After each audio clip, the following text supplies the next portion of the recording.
ഇന്നത്തെ അറിയിപ്പുകൾ. മികച്ച പ്രവർത്തനം കാഴ്ചവെക്കുന്ന കർഷകർക്ക് സംസ്ഥാന സർക്കാർ നൽകി വരുന്ന സംസ്ഥാന കർഷക അവാർഡുകളിലേക്ക് അപേക്ഷ ക്ഷണിച്ചു. 6 പുതിയ അവാർഡുകൾക്കൊപ്പം 46 വിഭാഗങ്ങളിലേക്കാണ് അപേക്ഷ ക്ഷണിച്ചിരിക്കുന്നത്.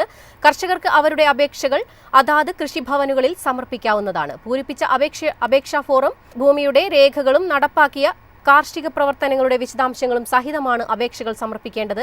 അപേക്ഷയും കൂടുതൽ വിവരങ്ങളും കൃഷി വകുപ്പ് വെബ്സൈറ്റായ www.keralaagriculture.gov.in എന്ന വെബ്സൈറ്റിൽ പ്രസിദ്ധീകരിച്ചിട്ടുണ്ട്.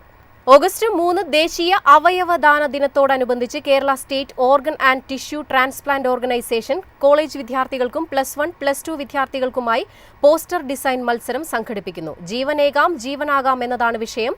അവയവദാനത്തിന്റെ മഹത്തായ സന്ദേശം സമൂഹത്തിൽ എത്തിക്കുക എന്നതാണ് മത്സരത്തിന്റെ പ്രധാന ലക്ഷ്യം. 1ാം സ്ഥാനം ലഭിക്കുന്ന വിദ്യാർത്ഥിക്ക് 8,000 രൂപയും 2ാം സ്ഥാനം ലഭിക്കുന്ന വ്യക്തിക്ക് 6,000 രൂപയും 3ാം സ്ഥാനത്തിന് 4,000 രൂപയും ലഭിക്കും.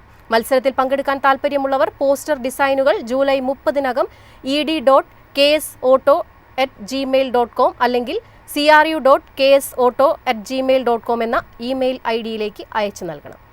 കേരളത്തിലെ എല്ലാ വിദ്യാഭ്യാസ സ്ഥാപനങ്ങളിലും സുരക്ഷാ പരിശോധന നടത്താൻ ഒരുങ്ങി സർക്കാർ. ഒരു ജില്ലയിൽ പരിശോധന നടത്തുന്നത് 7 സംഘങ്ങൾ.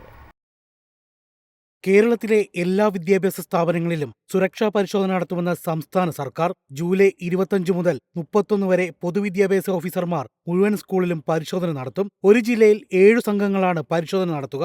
പരിശോധന നിരീക്ഷിക്കുന്നതിനായി വിദ്യാഭ്യാസ വകുപ്പിന്റെ വിജിലൻസ് സംഘത്തെയും ചുമതല ഏർപ്പെടുത്തും.